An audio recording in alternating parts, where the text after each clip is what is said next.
Bienvenidos a los seguidores de Lancasti. Nos encontramos en un hotel céntrico. Hoy se cumplen 2 años del crimen del ministro Juan Carlos Rojas. Los hijos Natalia y Fernando, junto a su abogado Iván Sarkis, han organizado esta conferencia de prensa para expresarse luego de 2 años y que no se registraron mayores avances en la investigación. Agradecemos la concurrencia de los medios.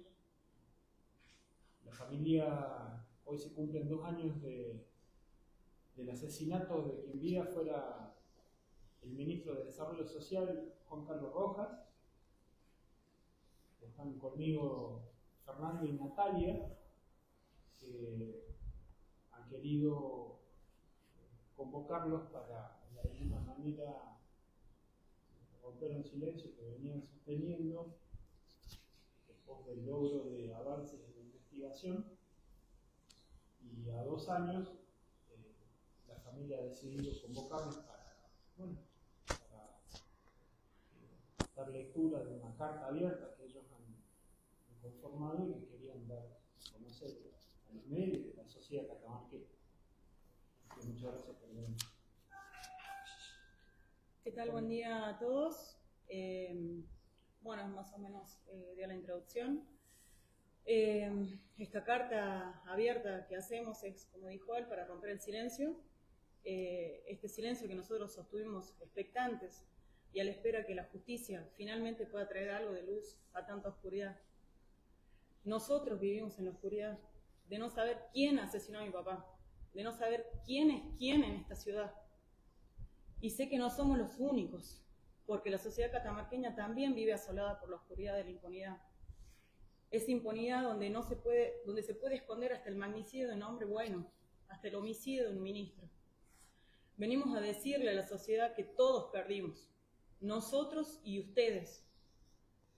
Nosotros perdimos a nuestro padre, ustedes perdieron a un miembro honesto, a uno valioso, a un hombre gentil, un hombre bueno. Los que tuvieron la oportunidad de conocerlo pueden dar fe de ello. Hoy queda más que clara la cuenta de quiénes perdieron y quiénes ganaron con el magnicidio del ministro. Y nosotros nos preguntamos, esos que hoy callan, ¿no perdieron nada? Ellos perdieron un ministro, perdieron un secretario general, perdieron un dirigente político. ¿Dónde están esos que hoy se olvidaron, que ya no se preocupan ni preguntan nada? Les venimos a advertir que nosotros no nos vamos a olvidar y que la gente se los va a reclamar. Han pasado 2 años y a 2 años del crimen de nuestro padre venimos a exigir respuestas. Queremos saber quién mató a mi papá, quiénes ocultaron el crimen, quiénes son los responsables de que a la fecha no haya una sola pista cierta, una sola pista sólida. ¿Por qué es tan difícil dar con los criminales? ¿Dónde están los que decían que era un crimen pasional? ¿Dónde están los que decían que la muerte era natural? ¿Cuándo la justicia va a actuar contra estos funcionarios? Yo me pregunto, si el crimen era pasional o era un crimen común, entonces ¿por qué los investigadores no han dado con una sola pista firme? ¿Qué ocultan? ¿Por qué nos mienten? ¿O es que los asesinos no eran improvisados? ¿O es que todo fue preparado? ¿Tan bien perpetrado fue el homicidio? ¿Tan bien escondida la maniobra? ¿Tan difícil es para los investigadores avanzar un solo centímetro en 2 años? ¿O fue un crimen político? ¿Un crimen mafioso? ¿Por qué se pretendió encubrir la causa de la muerte? ¿Se buscó hacer pasar esto como una muerte natural?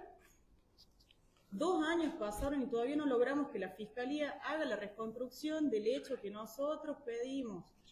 ¿Por qué no se quiere hacer? ¿Por qué se demora tanto en avanzar? ¿No es suficientemente importante la víctima? Creemos que cuando la hagan se darán con lo que nosotros venimos diciendo, si es que ya no lo saben. Que a papá lo sorprendieron a la mañana, los redujeron, lo golpearon, lo retuvieron varias horas. ¿Por qué lo tuvieron tantas horas? ¿Qué pretendían de él? ¿Qué querían? Acá no hay un solo perpetrador, acá no hay improvisación. ¿Cómo los investigadores no se van a dar cuenta que papá fue arrastrado post-mortem? Y si fue muerte natural, ¿cómo hace el muerto para arrastrarse? Si fue muerte natural, ¿por qué tiene una fractura en el cráneo? ¿Qué dijo el fiscal que intervino primero? No vimos nada extraordinario. No hay cerraduras ni aberturas violentadas o forzadas. No falta dinero, no falta nada. Después dijo, estamos tratando de armar un expediente que descarte la muerte violenta.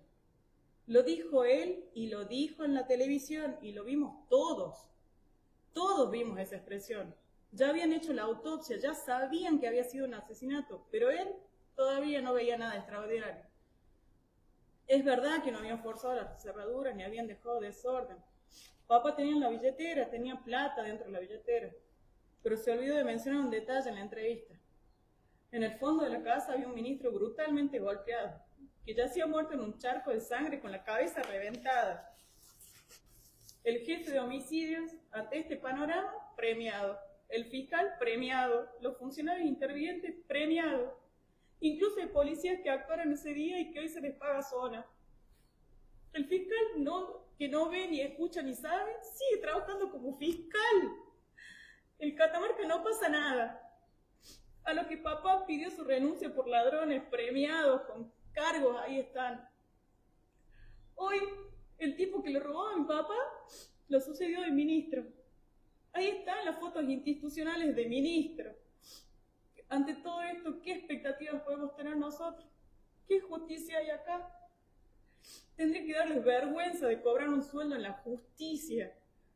Deberían darles vergüenza por corruptos o inútiles, o peor aún, corruptos inútiles.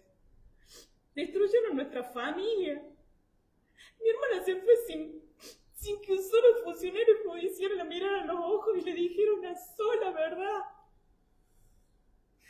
Todos conservaron sus posiciones y otros las mejoraron. Muchos se beneficiaron con la muerte de mi papá. A todos los contuvo el gobierno. ¿Quiénes perdieron con el homicidio? Los hijos de Rojas, la familia de Rojas, los amigos de Rojas. ¿Quiénes están pidiendo justicia? Los hijos de Rojas, la familia de Rojas, los amigos de Rojas. Piden justicia a los que perdimos. El resto calla. Estamos solos. Nadie quiere recordar que nosotros perdimos a nuestro papá. Pero venimos a traerles una ayuda a memoria a todos. Venimos a recordarles que a este gobierno le asesinaron un ministro, que a este partido que hoy gobierna le asesinaron un dirigente, que a este gremio le asesinaron al secretario general. ¿Dónde están todos esos? ¿Dónde están? Esconden la cara. Nadie nos puede mirar a los ojos sin sentir vergüenza. Nadie nos puede sostener la mirada. Nadie puede hablar de esto. Nadie. Es vergonzoso el silencio de los compañeros sindicalistas, los compañeros peronistas, los compañeros gastronómicos.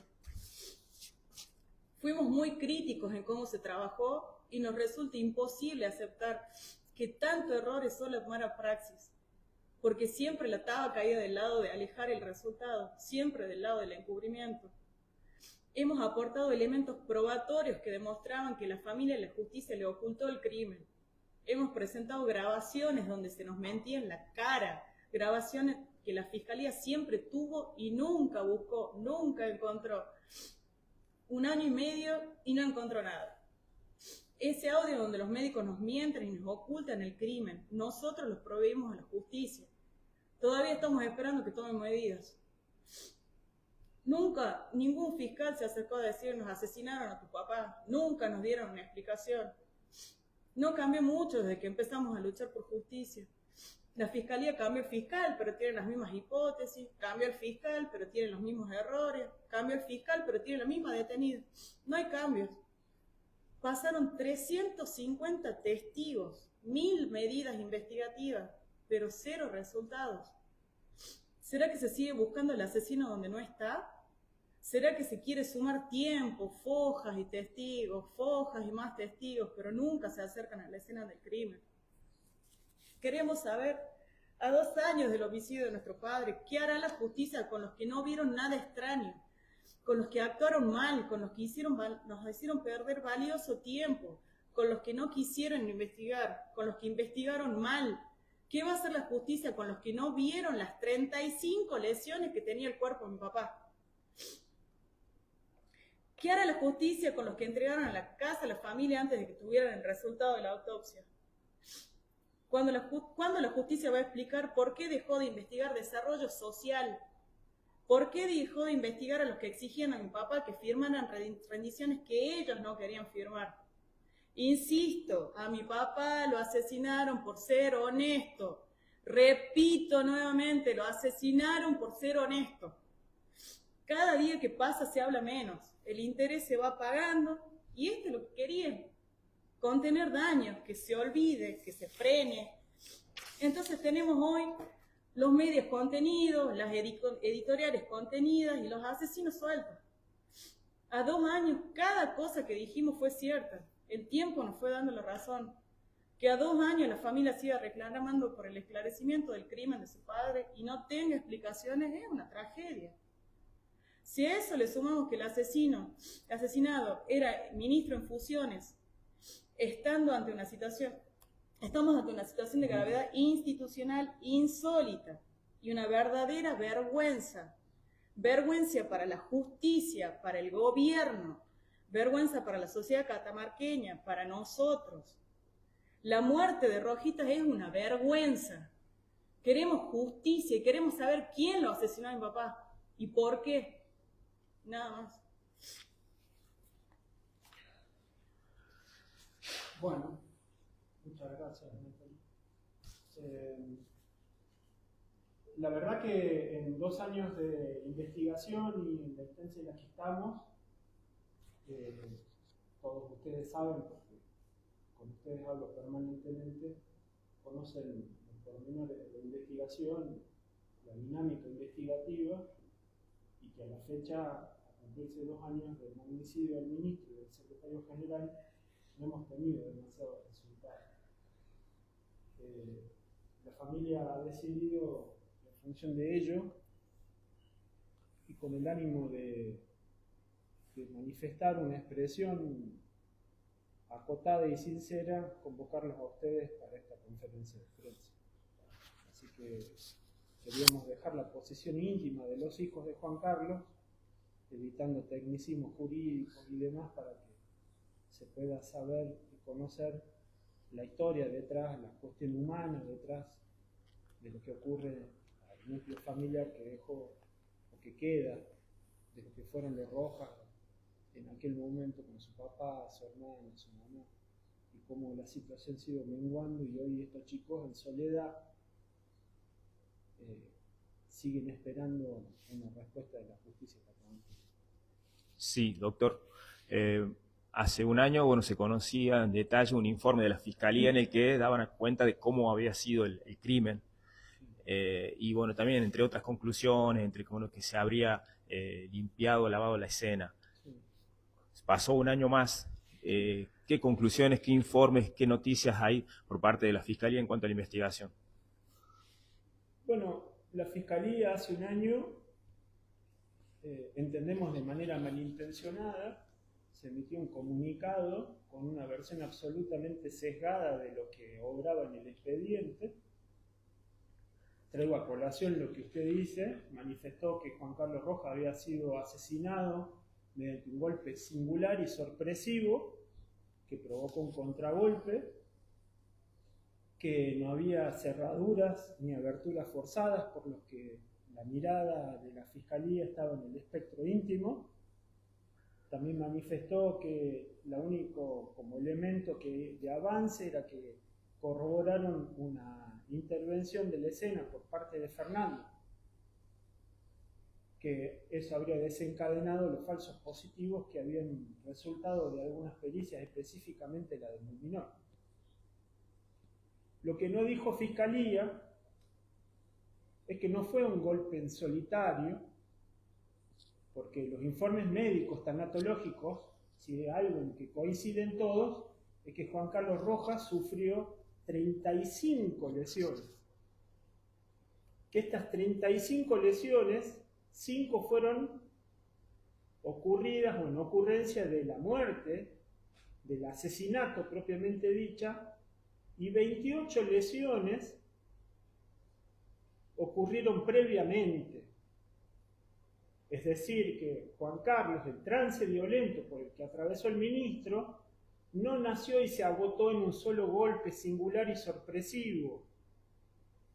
Y hemos arrimado elementos probatorios, entre ellos informes de los médicos forenses que hemos aportado a esta investigación, donde dan cuenta que estas 25 o 28 lesiones han ocurrido temporalmente con una distancia temporal de al menos 1 hora entre las primeras lesiones y la muerte.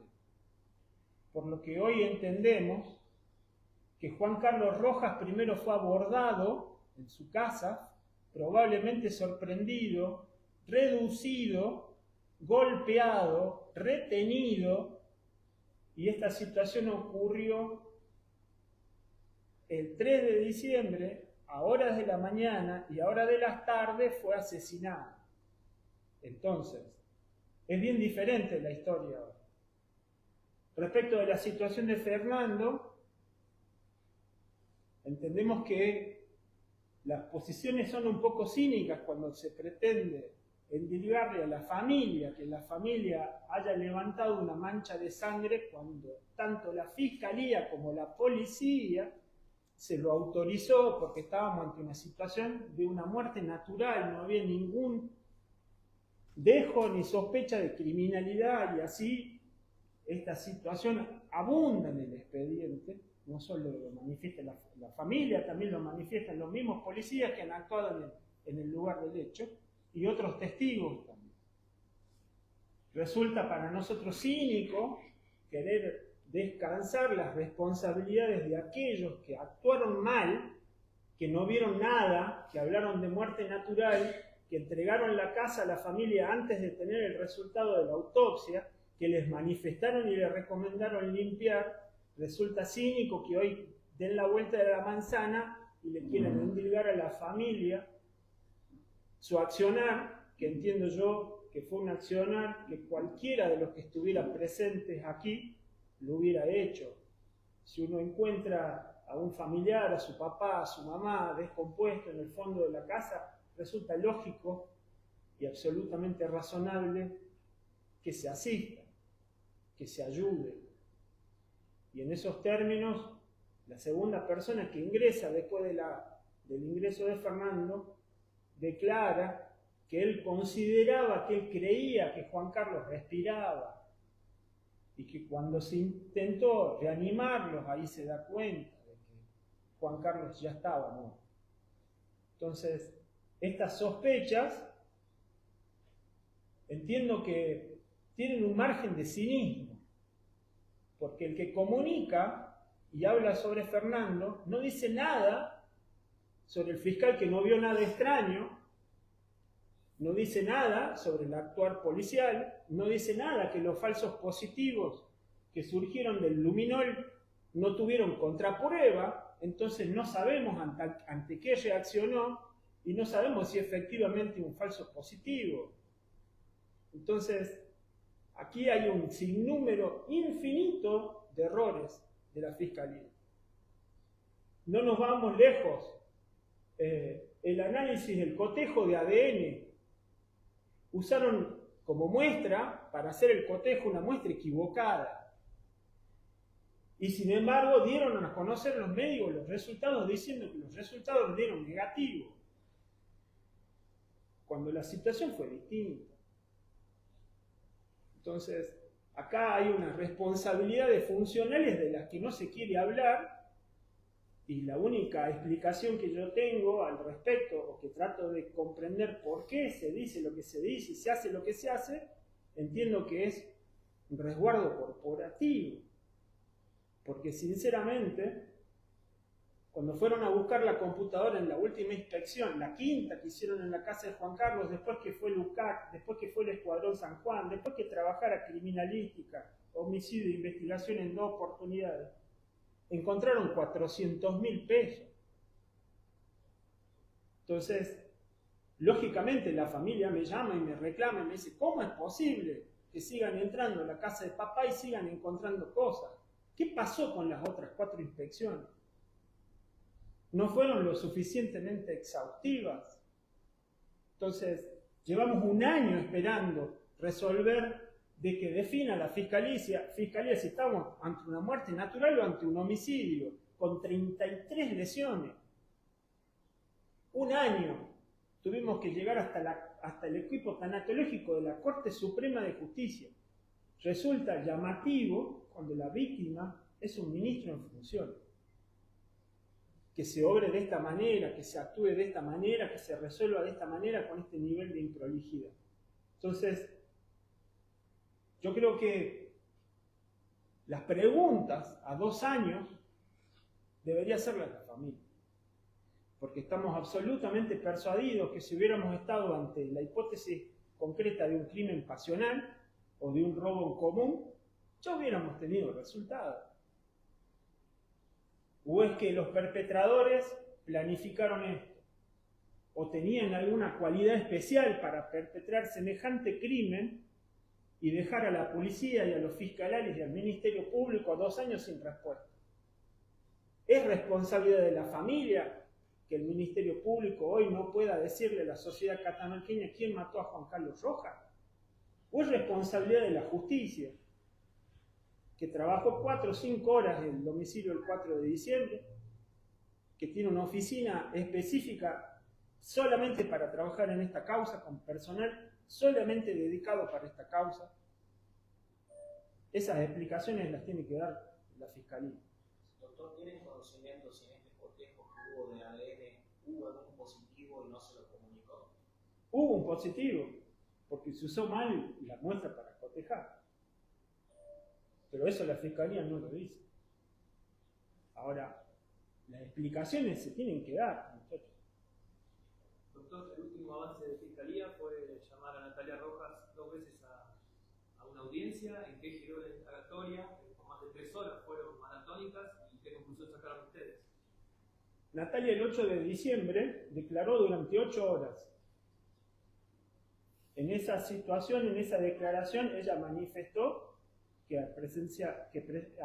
apersonándose en la morgue para que se le informe el resultado de la autopsia que le efectuaron a su papá, las médicas le ocultaron la naturaleza criminal de la muerte de su papá. Ella lo dejó claro y manifestó que ella había grabado esta situación y que esa situación estaba en el celular secuestrado. Estuvo 1 año y 8 meses la Fiscalía buscando ese audio que no encontró.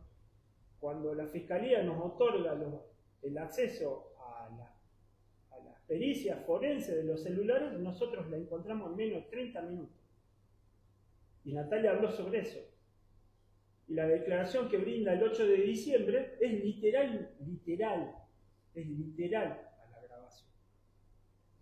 Entonces, estamos esperando que el Ministerio Público reformule sus hipótesis, en donde la familia llega al velorio sabiendo que su papá lo habían asesinado y estaba poniendo cara de nada.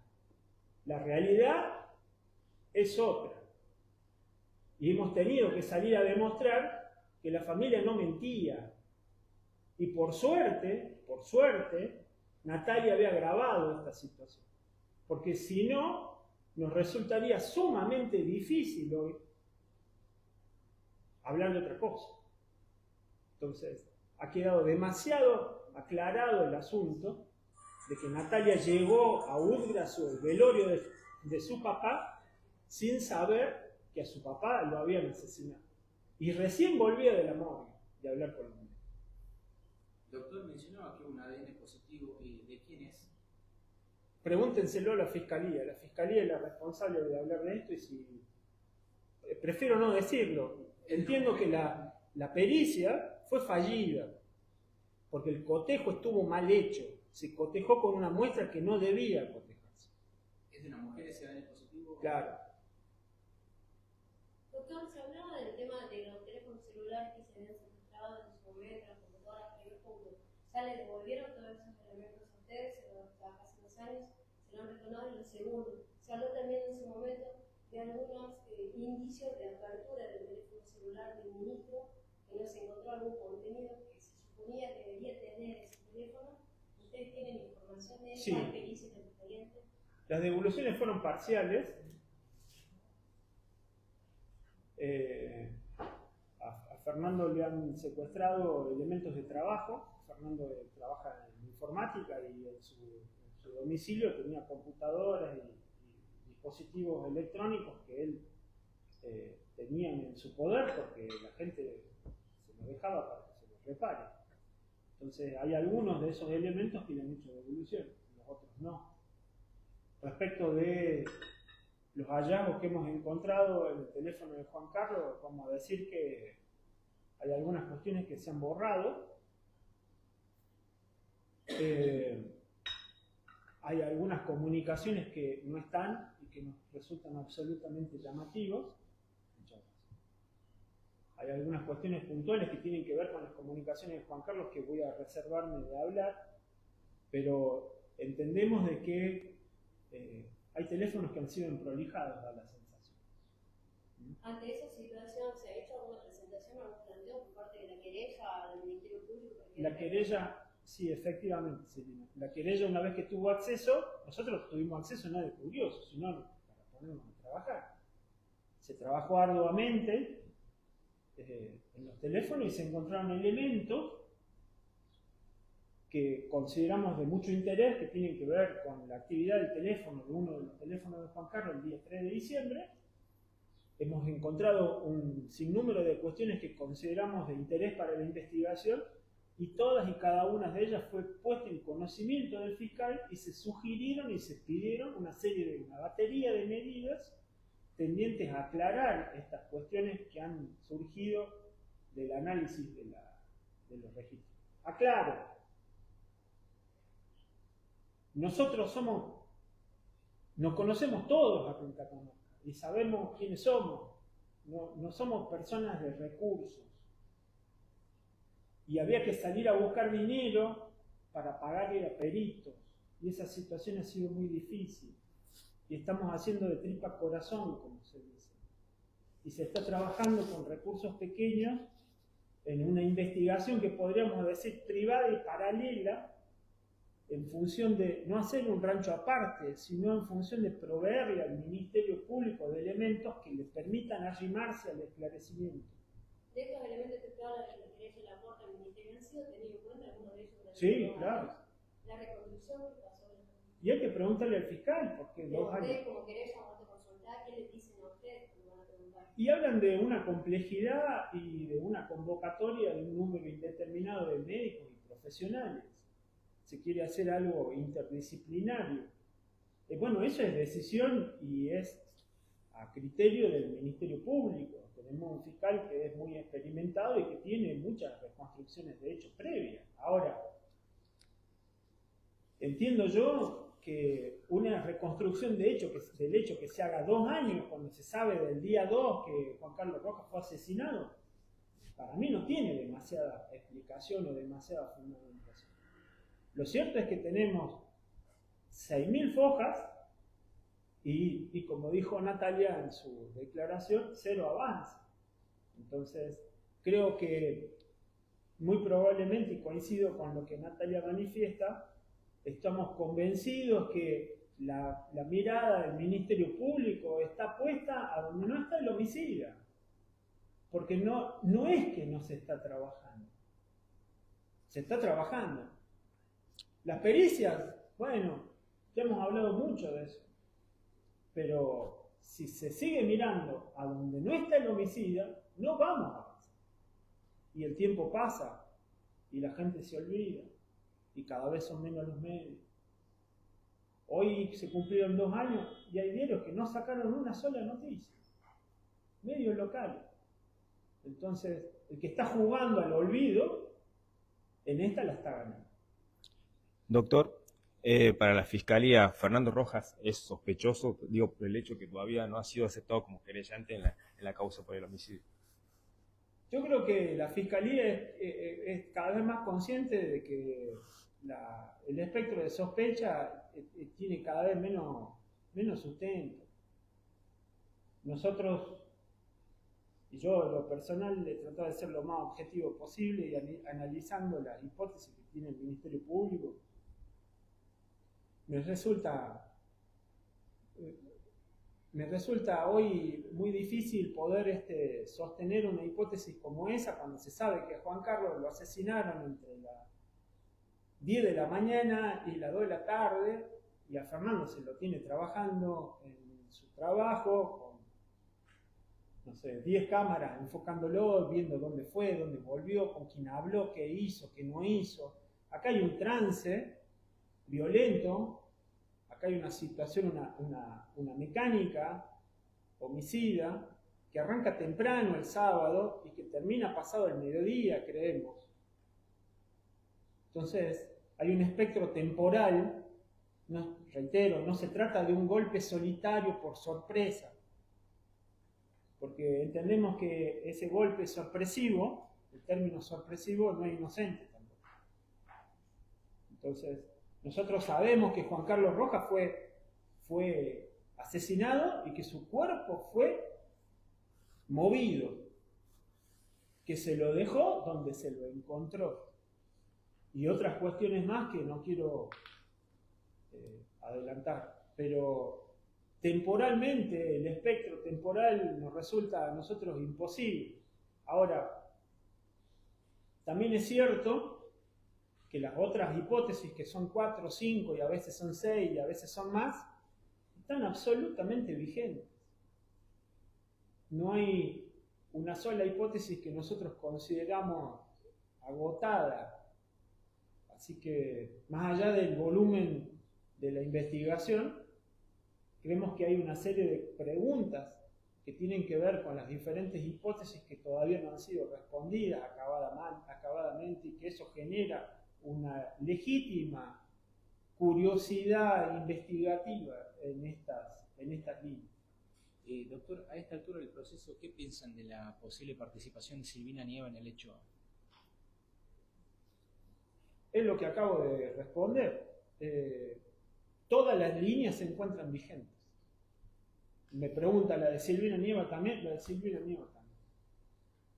Entonces, desgraciadamente, la sensación íntima que yo tengo en este caso, tomando en cuenta que hace tiempo nosotros hicimos una conferencia de prensa allá donde tuvimos que mostrar fotos, tuvimos que denunciar que Juan Carlos Rojas no había muerto de muerte natural, que se estaban mandando innumerable cantidad de macanas en la investigación y que la familia estaba sumamente preocupada porque no sabía la familia si es que a su papá lo había asesinado la mafia, si lo había asesinado algún acreedor de criptomoneda que estaba enojado con las medidas que estaba tomando el gobierno. No sabíamos si esto era una respuesta que le tiraron el muerto a alguien.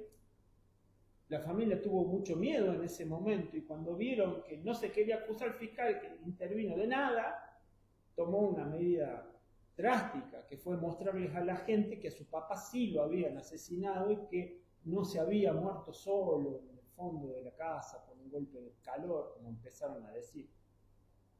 Lo que no se imaginaba la familia es que a esta altura del año, a esta altura del avance, a 2 años de ocurrido esto, se iba a tener que ponerse a explicar la familia por qué limpió. ¿Por qué limpió? Y no está acá explicando el fiscal que autorizó, que recomendó, ni el policía que recomendó la empresa de limpieza. No está acá ninguno de los que tenía que dar respuesta. Están todos escondidos, están todos trabajando, están todos haciendo su vida normal. A nadie se le murió un ministro en Catamarca, pareciera. Pero los chicos tienen un padre asesinado. A diferencia de lo que marcaba la lectura de la carta y usted recién con este silenciamiento mediático en la provincia, a nivel nacional se ha comparado lo que tiene que ver con causas financieras con el Ministerio de Desarrollo Social. ¿Ustedes siguen esa línea investigativa dentro de la que hablaba recién con fuerza? Yo traigo a colación a usted el diario El Esquiú. Si usted recuerda la tapa del Esquiú el día que Rojita fue designado, asumió como ministro, había una frase del gobernador ahí en la tapa del Esquiú que hablaba: si yo me entero que alguno está poniendo plata en estas financieras, lo corren. Más o menos así es. Rojas asume en un contexto en donde había profunda sospecha de maniobras de funcionarios que usaban fondos públicos, certificados de obra, directorios de administración, un largo etcétera, y la ponían. Y eso es algo que nosotros nunca descartamos, pero no queremos ser poco serios al respecto. ¿Okay? La Fiscalía nunca lo ha tomado eso como una hipótesis mínima. Nosotros no la hemos descartado. Nosotros cuando esto explotó, permanentemente se acercaba alguien de la justicia, de la policía, de los medios, de la política, de la calle, y te murmuraba algo. Y lo de la criptomoneda fue una cosa que siempre fue el murmullo, siempre fue el comentario. Nosotros lo escuchamos, planteamos algunas medidas, hablamos con el fiscal de esto, pero en definitiva no hubo demasiado avance.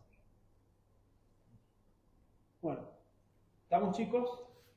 Muchas gracias por venir. Finaliza la conferencia de prensa organizada por los hijos del ministro Juan Carlos Rojas y su abogado Iván Sarkis. Les agradecemos a quienes han estado atentos a esta transmisión en vivo y será hasta cualquier momento.